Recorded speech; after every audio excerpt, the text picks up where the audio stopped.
Hello and greetings. Welcome to the several minute hold period before we actually start the Helium community call. But it's a pleasure to have you here. Welcome, Scott. We've got to get our soft, nice bossa nova elevator music going soon. I was experimenting with it last week, and it's like a little tricky with Discord stages specifically, but I aspire to have some really excellent hold music for us going forward. We'll leave that with your creative genius then. Thank you. Yeah, don't hold your breath, but we'll see. Yeah, the other piece of it is some sound effects, so we can trigger, a little bit of like transition sounds, a little bit of a, applause, fake canned applause to help people feel like there is. Pure 80s, 90s disc jockey. Absolutely. Oh. Air horns. The future is so promising. I love where we're going with this. It's it's when it's a sort of a few to many broadcasts like this, I feel like it's imperative that we try to spice it up a little bit. I agree. There's definitely a need for some more of the interlude. Welcome to the stage, Nick, King of the Gristles. Thanks, dog. So, super psyched to be here and read out some statements. Excellent. Thank you. Number one statement reader, Nick Gristle King. Pretty much what I was born to do, I think. It's great. Okay, it's 12:01 p.m. Eastern. We always do, a couple of minutes just to allow people the chance to trickle in. So, Scott, well, you know me, I'm a Star Wars fan, so I've been watching a little bit of Disney Plus lately. What did Obi-Wan Kenobi say when he heard a cow bark? What did Obi-Wan say when he heard a cow bark? Oh, I should be able to figure this out. I got nothing. That's no moo. No. We'll try. Joey, welcome to the stage. Wait, was that a Naboo joke? Naboo? That's it's No Obi-Wan says that's moon. no moon. It's no Yeah. moon. It's the Death Star. Joey, no moon. All right. what kind of car does Obi-Wan drive? Oh, I don't know. It's a Toyota. I drive a Toyota, but the really cool thing is my license plate starts with 3PO. Oh my man. Wait, So and I've got even the a full vanity combo. plate. Not even a vanity plate, just Nope. happened to play. Yep, bought it used, and license plate was 3PO. So I just roll with it. You're my hero. Force is strong with this one. The force is strong with this one. If you're enjoying this Star Wars related hotspot humor, please chime in the side chat, voice chat text channel. If you are not enjoying this humor, feel free to chime in as well. I've got a wireless one for you. Oh, please. Okay. Thank you. All right. So who filmed the first wireless movie? Christopher Nolan. Oh, that's good. That is some good helium humor there. I love it. That's real good. All right, I'm bowing out. Good luck, everybody. Okay, thanks, Joey. That's all from Joey's done today. Yeah. That's the Costanza get up and leave. It was really well done, and Joey's probably smarter than I am to do so. All right, welcome everybody. It's 12:04. I believe it is time for us to officially kick things off. This is a recorded call for those who would like to be aware of such a thing. We have a note taker in the form of Edda from the Foundation. Thank you so much, Edda. Really appreciate it. We all know that the note takers are the most important people on the calls, second only to the presenters, and then the joke makers. And we have a fairly light agenda this week, so I think this meeting will probably come in a little bit short, which is always a delightful surprise. We'll see how it goes. And if there's any additional agenda items, it's a little bit too late now. We have this in the script that I'm reading from, but feel free to contact me at Jamie Dubs number 0001, or chime in the foundation channel, or the HIP general channel is the one that I pay the most attention to, and we're happy to kind of get you queued up to speak next month. And lastly, so a quick run through of the agenda for this month. We have Clarissa will be joining us for the Foundation Grants Program update. Gristle King will be sharing updates from the Manufacturing Compliance Committee, aka the MCC. And then, kind of time permitting, if you were game, we could kind of discuss the new HIP 65 for vendor H&T lockup. I think that might be related, but if not, we'll work our way through it. And then we have Anthony R.A. presenting his new HIP 63 about Helium Hub. And there's a couple of other new HIPs that have been merged, but will likely be discussed next month instead. Notably, the Helium Wi-Fi sub-DAO proposal, HIP 64, as well as HIP 66, which is related to the denial list and trust scores. Oh no, we had channel problems. Okay, thank you, Abai Hashcode, for fixing voice chat text, the most important channel when you're doing voice chatting like we are doing right now. Okay, I got a thumbs up from the chat. Thank you, chat.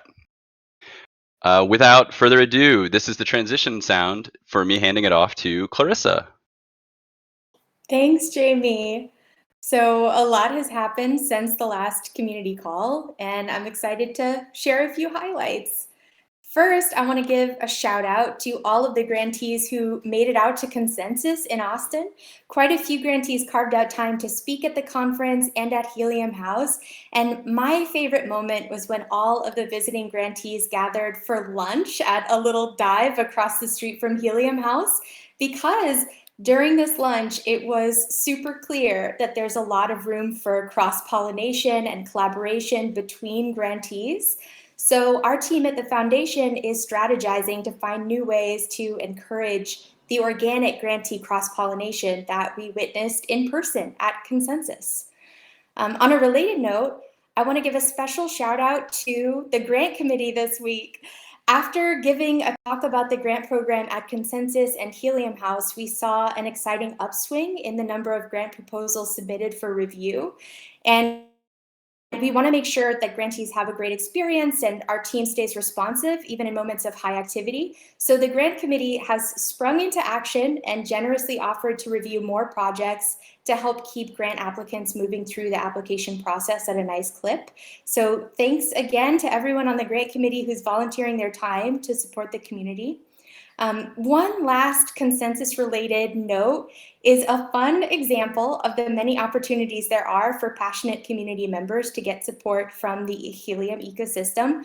The guest of honor at Helium House, Tim Laws, spoke about his IoT ag tech solution for small chocolate farm in Hawaii. And he even brought some chocolate he was helping grow, and that was a hit, very delicious. And during his time at Helium House, he spoke to folks on the Helium Foundation team and grantees who had flown in. And almost immediately after the conference, he submitted a very strong grant proposal for a new project. And I loved to see this proposal come in because it was so clearly influenced by the rich conversations he had with grantees and community members over the conference weekend. So I highly encourage anyone interested in submitting a grant to get active in the Helium community on Discord, go to events, and start sharing your idea so you can shape it into a strong proposal with the input of other smart folks across the community. Now I want to give a quick shout out to Paul, or DinoCore, here on Discord. Paul recently penned a blog post all about his grant project to build an open source secure concentrator. This is such an important project for the security of the network, and I specifically asked Paul to write with the wider community in mind. So if you're not the most technical and you've never heard of a concentrator and want to learn more and want to learn why it's so critical for the network, this blog post is for you, and I will post a link to the chat. But it's very inclusive, really makes this subject really approachable. And last but not least, I want to give a big shout out to Steve Ditto, who received one of our earliest grants to build and document the process of using helium for environmental sensing down in Texas. His work is focused on using sensors to detect early signs of drought and wildfire conditions. It's an IoT use case that is more and more critical, and he just wrapped up his grant with a really strong finish. So we're super excited to see Steve's work inform future climate tech IoT use cases across the Helium ecosystem. So big congrats to Steve. We really loved working with him. And that's it for the grants program, short and sweet today. That's it, eh? Thank you, Clarissa. What a wonderful collection of updates. And and by the way, I'm happy to volunteer to inspect the chocolate farm in Hawaii if necessary. Amazing. I'll let Tim know. Yeah. If you throw in a surfboard too, that's not bad. I've been meaning to pick up surfing. Yeah, or a surfboard made of chocolate. Everyone's dream. That's great. So as I always mention, where should folks go who would like to learn more about the grant program or perhaps even submit a grant themselves?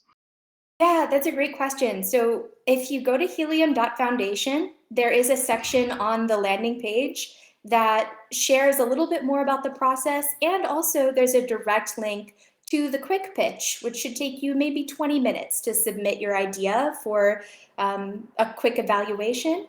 But I have to say, we are working on a grants page that will be a dedicated page for the grant program, and we'll have even more information and hopefully make it a bit easier to navigate. So that is coming soon. Fantastic. Thank you, Clarissa, as always. Great. I am the sound of transition music, moving between one topic to the next. And that subsequent topic is Nick the Gristle King with an update from the Manufacturing Compliance Committee, and you are time unboxed for this. I've been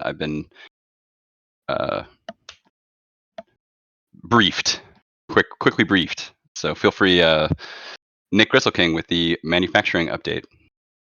Right on. Well, I'll be reading from a statement, so hopefully it doesn't sound too canned. I know there's been a lot of questions about this, about what's going on. So, it has been 2 weeks since the MCC decision to ban Panther from adding hotspots to the Helium network. This decision was based on strong statistical evidence from the POC SWG, which is Proof of Coverage Security Working Group, that Panther was complicit with institutional gaming. In the follow-up to that decision on June 15th, the MCC sent an email to Panther stating the decision outcome, a 1-year suspension from onboarding new hotspots, along with the requirements for reconsideration at the end of that year. And that included keeping firmware updated, transparency around resolving questions in the current fleet, a plan to provide anti-gaming solutions for their hotspots, dissolution of partnerships with distributors involved in gaming, as well as dissolution of affiliate partners promoting gaming, and requesting, and this is the key piece, requesting the order information for all pre-sold and shipped orders as soon as possible, and that's a direct quote, as soon as possible, in order to onboard likely legitimate customers to the network. Only this morning, June 29th, 14 days later, Panther has advised the MCC via email that they have created a Google form for collecting customer information. Panther has stated they will use the form to collect serial numbers from customers for 2 weeks, after which time they'll provide the MCC with a list of serial numbers to onboard. This delay, both in creating a way for customers to submit information and for leaving the window open as long as they are, is not in keeping with a good steward of the network and puts at hazard the terms under which Panther may be allowed to onboard new hotspots after the 1-year trial period. The MCC will work as quickly as possible to review entries and get legitimate hotspots onto the network once Panther has determined that all of their customers have submitted to the Panther form. End statement. Drop any questions in the chat. I'm watching that as well. I'm happy to do my level best to answer those. And then if not, I've got another one on token lockup, Jamie, if we want to move to that and see what comes into voice text. Sure. Let's give it 2 minutes for any Panther-related questions. Gristle King, where can folks go? Is the statement available online anywhere for those who might be listening to this in the future, the untold future? It's a good question. I'm sure we'll put it up somewhere. I don't know where it is right now. I'll bet my chat will blow up and be like, dude, you should know this. It's right here. But yeah. We can probably post that, and I think we have the committee announcements channel. We can share that. Excellent. Keep your eyes peeled for committee announcements. And then once again, we are in the voice. Oh, I'm sorry. Someone just renamed it in real time. The community call chat side channel, formerly known as voice chat text. Feel free to chime in with your questions and comments, and we, your humble moderators, will be relaying them to the speakers or presenters.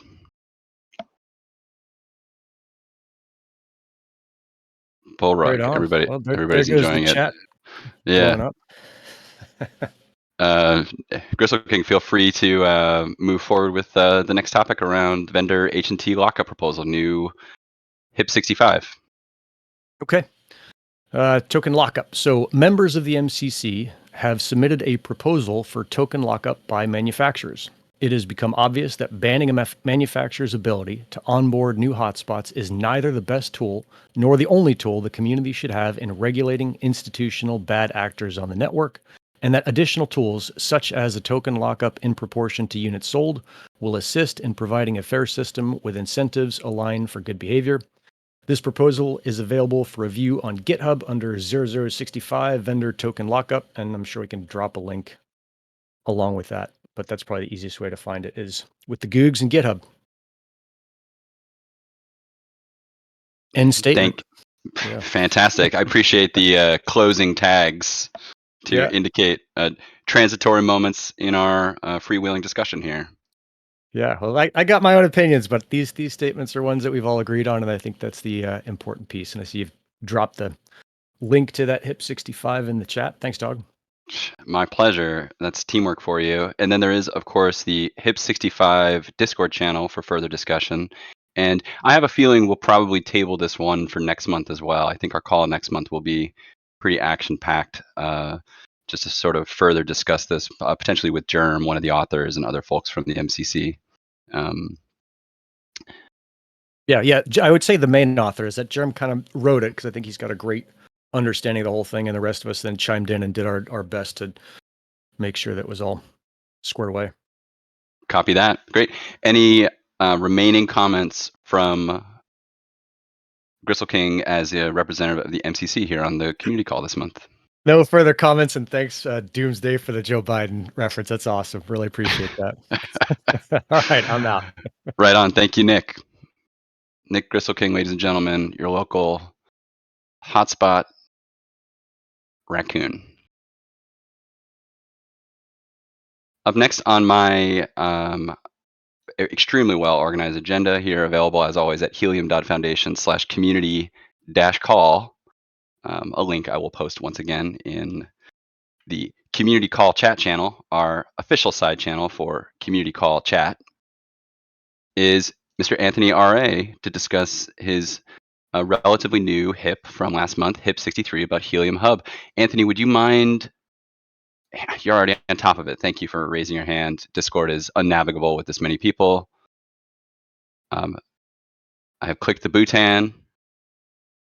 Anthony, are you with us? Should be here. Fantastic. Okay. Great to have Perfect. you. I will drop a link to your new proposal, but as always, would love to get the overview from the author's mouth, and then happy to sort of field questions via chat or voice.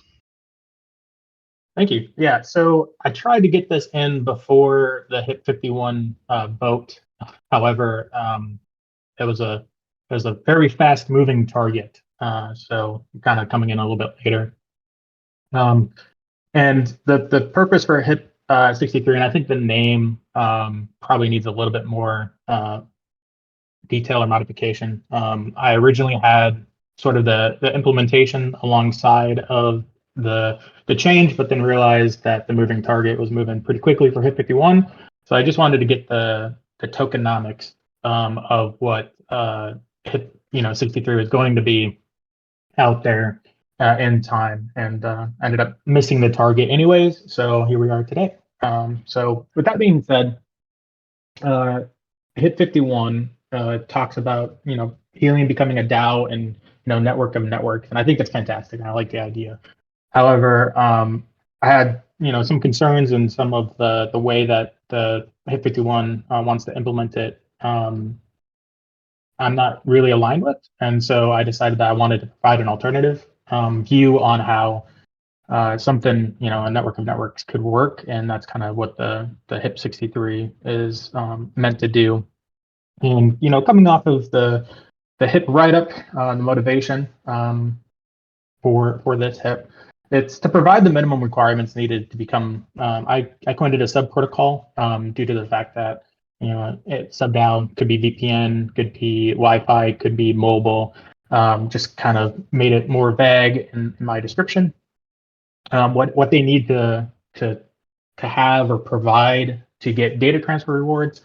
And then I kind of wanted to change up the proof of coverage, especially VPN and those terms. I'm not sure if coverage is the correct term there. So I'm rolling with the proof of protocol service POPs rewards and see how that hangs out there.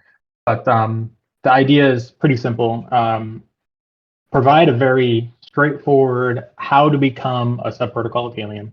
What are the requirements? What kind of things does that subprotocol sub-DAO need to provide to Helium to become one of those? And then describe how rewards are distributed to these eligible subprotocols, and that's where a major divergence occurs in regards to HIP 51. And then I kind of tweaked the governance. I like the idea of the locking HNT up for a specific amount of time, increasing voting power. I think that's a lot better than just simply token voting that we currently have. But I wanted to emphasize what kind of scope that kind of governance is going to have, because in regards to 51, it should be about Helium itself, the parent DAO, and like what can these VHNT can do in regards to a vote. So I kind of emphasize like what kind of scope it should be in HIP 63. So I believe you posted the link, and it's on the agenda as well for the community call. But I go into some pretty in-depth details, very specific requirements in regards to becoming a sub-protocol. However, that's more of a be more specific compared to a complete divergence from 51. With that being said, the major change was rewards, and I think a lot of people on this call who has seen me in the channel know that I'm not a proponent for network usage driving rewards. And a big reason for that is because of HIP 10. We saw it where if usage can be gamified, or if usage can directly relate to rewards, it will be gamed and they will be taken advantage of. And so for HIP 63, I suggest that we have 2 different levers instead of 3. Age of the protocol, sub-protocol specifically, and then also data usage. But in reality, proof of coverage was a bootstrap. And that was the intention from the beginning, the bootstrap the network. If a sub-DAO is moving a significant chunk of data, does it still need to be bootstrapped? That's the kind of question I wanted to bring up with this HIP. Should a sub-DAO moving terabytes of data, moving billions of DC worth of credits a year, does that still need this bootstrapping quality that's produced from proof of coverage? And so in the HIP, it kind of goes into like how that would work, what kind of math or algorithm would be used into determining if a sub-DAO is too old, like it's you're 16, bud, you got to go out and get a job, or if it's actually doing what it's supposed to, moving data, if it should actually need that bootstrapping anymore.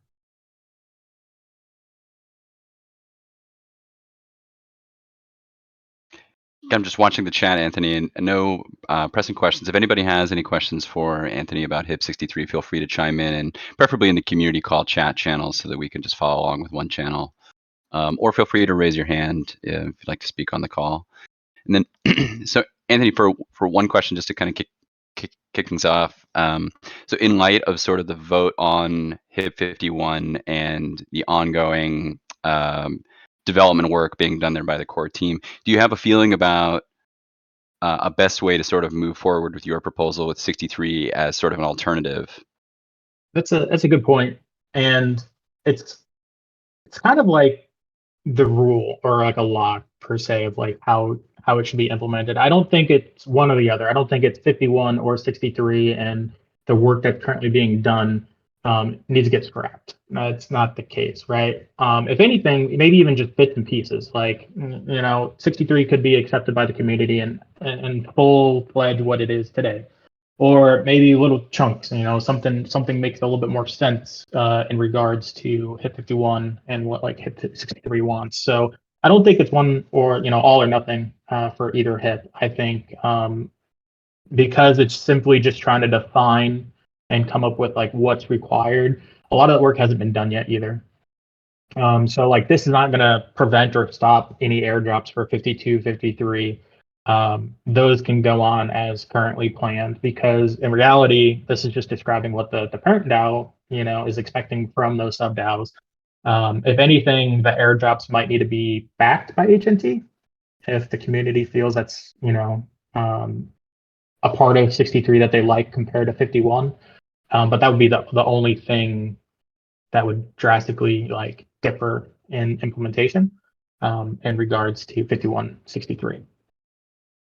Copy that, and well, Gristle King mentioned this in chat as well, but I also totally agree on sort of bringing alternative proposals and sort of fleshing them out like this. So kudos to you as far as putting this proposal on the table, despite obviously sort of like the core team working on a parallel proposal, let's call it. Right. Yeah. It's great. I have two folks with requests to speak. I'm not entirely sure it's on topic. If y'all would be willing to post your questions into the community call chat first, I would appreciate it, just since we are getting a flood of new joiners, which is always problematic. It is nice having 500 people listening, though. It's great. Welcome. It's great. Anthony, any other closing thoughts or remarks? Yeah. So with 63, I tried to steer away from implementation the best I could, but there are some things that I could like probably go into a little bit more detail with. I know for a fact that 63 has been kind of light on traffic, so I'm kind of hoping that after this community call and after I've explained kind of the gist of it, idea, that the channel is going to blow up and hopefully get more things ironed out, because at the end I want it to be community driven. If people feel 51 is the way it needs to happen, then that's what it is. But I try to, like I said before, I try to steer away from how to actually implement this in regards to current infrastructure and like kind of that kind of deal. So kind of just looking for like people's thoughts and opinions on like the basis behind like why would we want this standard to be in place compared to what 51 is trying to do. Yes, and I think this call is very explicitly intended as a platform for folks to introduce new proposals like this and help prompt some discussion. So I agree and encourage everybody who's interested to chime in on this more in both the 63 channel as well as the 51 channel, which has been ongoing. Very cool. Thank you, Anthony. Thank you. Really appreciate the time and look forward to hearing more in the future. Definitely. Thanks for having me. Always a pleasure. Always a pleasure. And I really appreciate speakers raising their hand when called upon and accepting the invites and removing themselves from the stage and all of these operational bits and bobs that it's really lovely having a community that knows how to navigate well. So thank you. I think there's a couple of other questions in the chat related to MCC topics, either this recent Panther announcement or some prior news. I'm going to likely kick that over to, I assume there will be more information from the MCC, if not another call organized in the near future. And so I won't personally try to address any of them here. Let's see what else we got. There was a question related to how is the MCC thinking about multi-mining hotspots like what Codex, I believe, is doing. And there was a link posted to the last MCC meeting notes where they addressed that topic.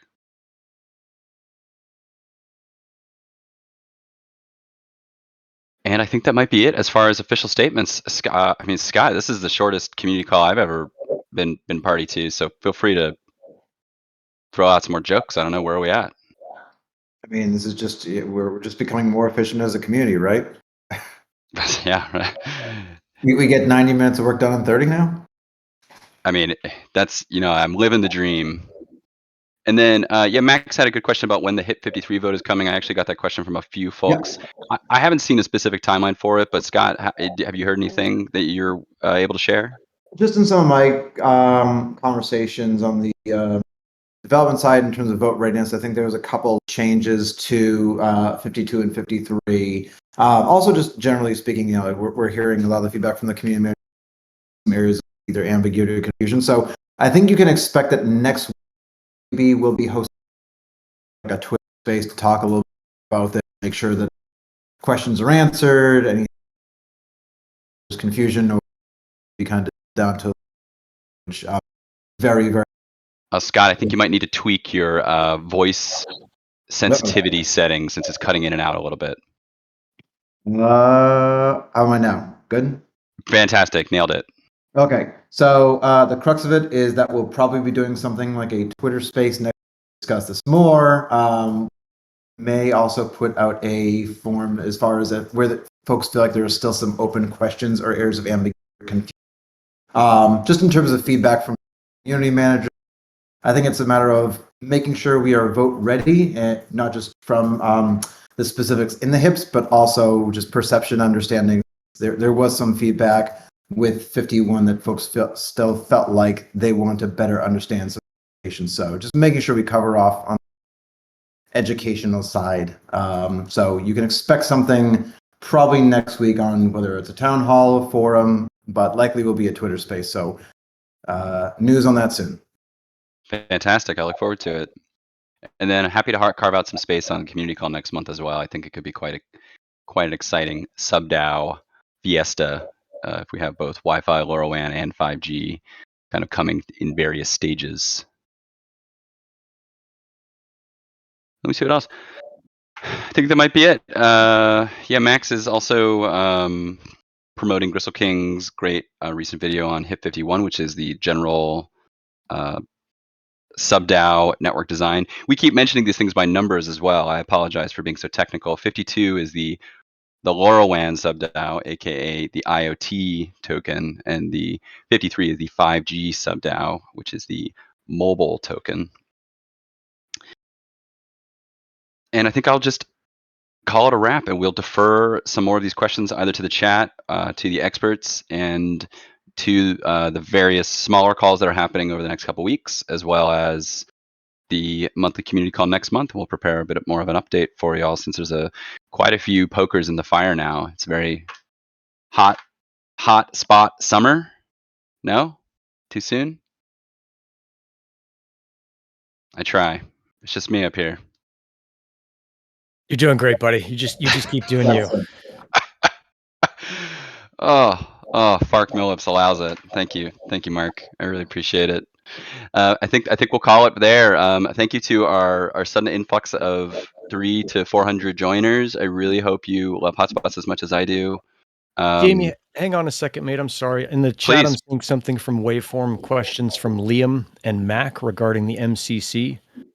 Oh, yeah. So seeing those. These were posted in the inline in the agenda waveform for you. I moved these to a side document. They're in the questions section here. You can see this gist that I will post again.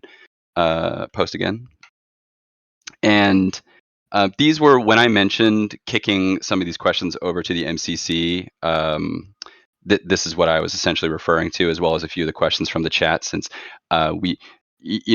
Gristle King, unless you're interested or willing to answer some of these now, I assume we'd want to actually have the news come out and process things and have the MCC respond in a collective manner. But I'm just having trouble finding them. That's all.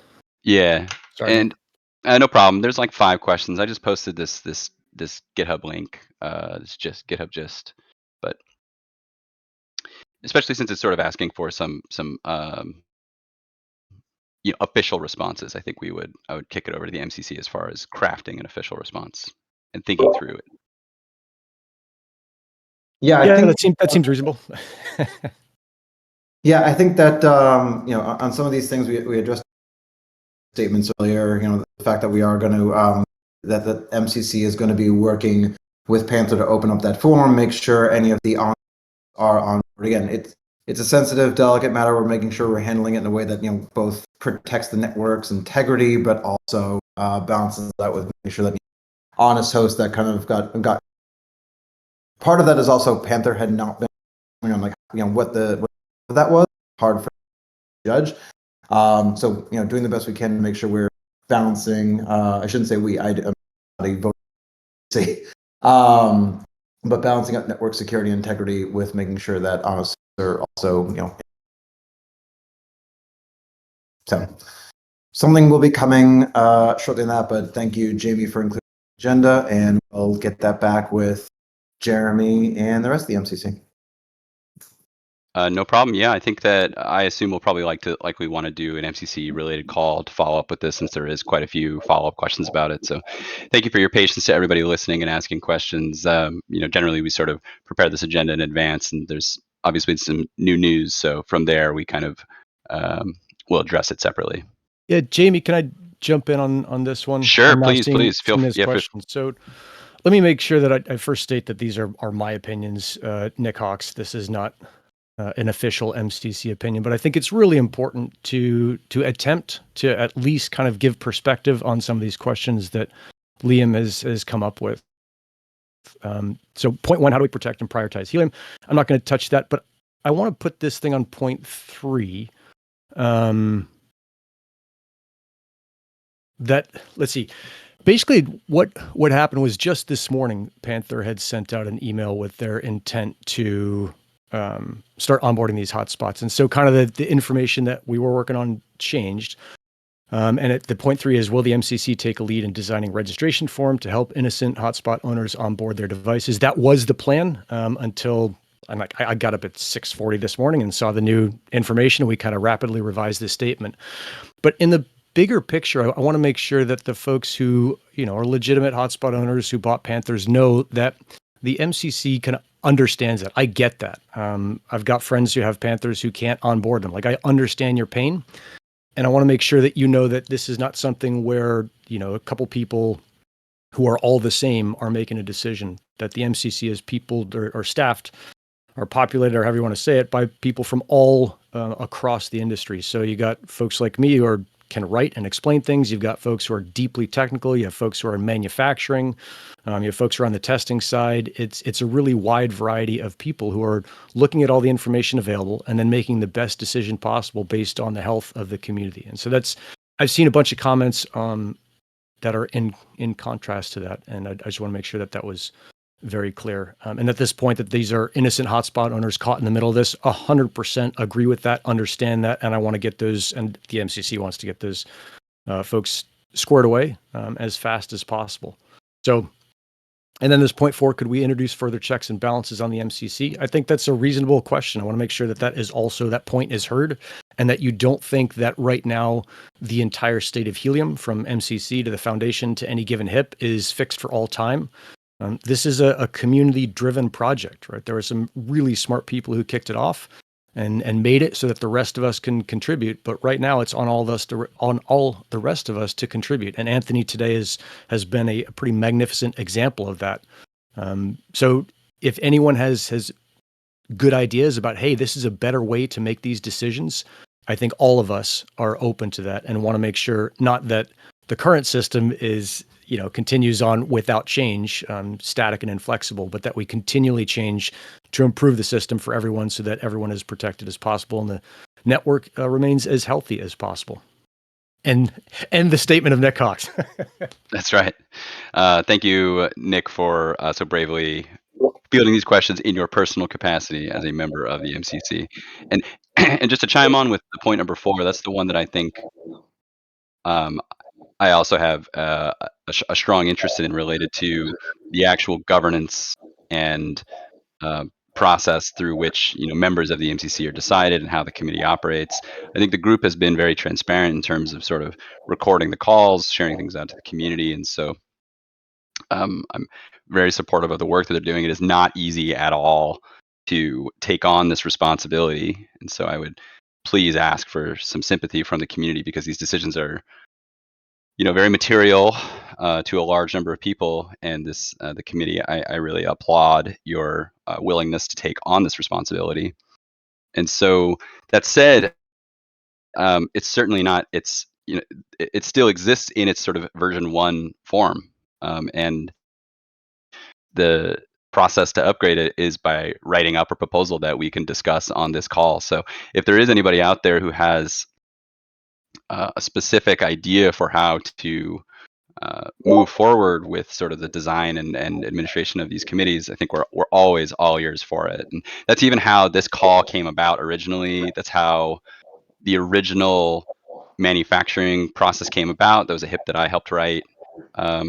And it is sort of a community-led effort, but it requires a little bit more than sort of just asking us to do the work for you. It does require that you also put in some work. So if you're interested, please do get in touch. I'm happy to sort of help you navigate the process. Yeah, I would echo that in the sense of, we're trying to optimize capacity, but at the same time, make sure that balance is fair. The initial folks that were,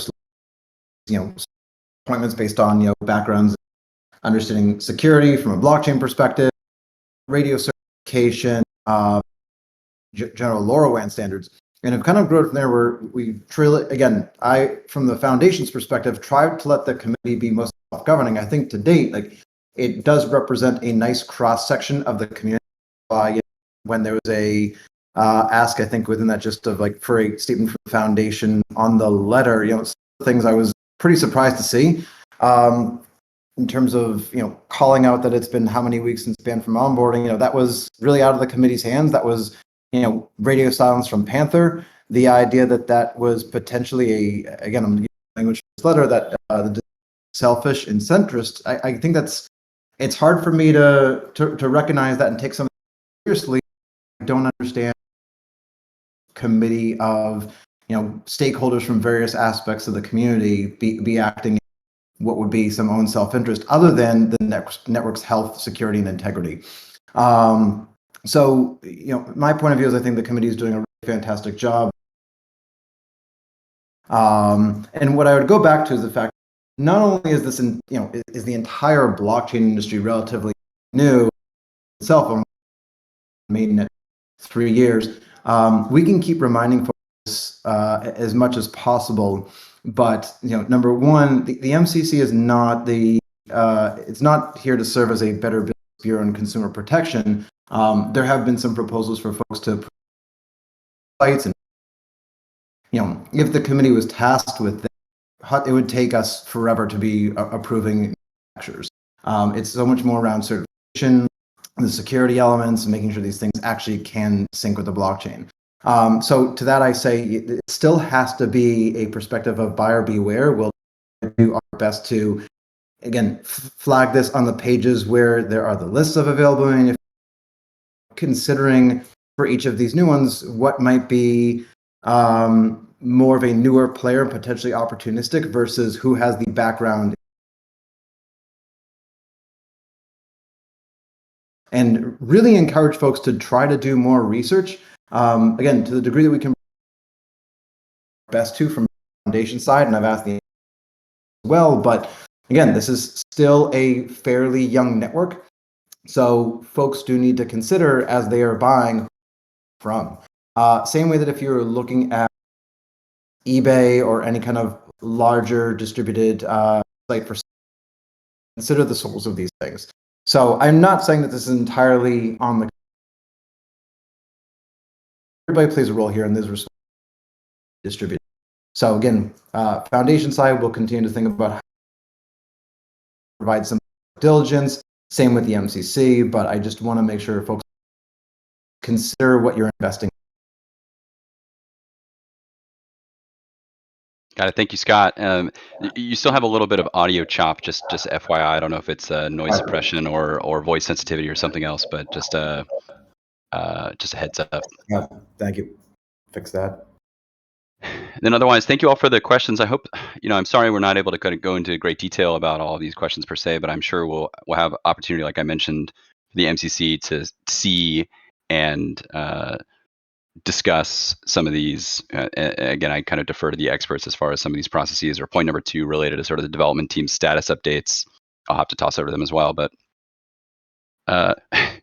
Jasper, most common question, the next meeting, these community calls are always, almost always on the last Wednesday of the month. So our next call will be on July 27th.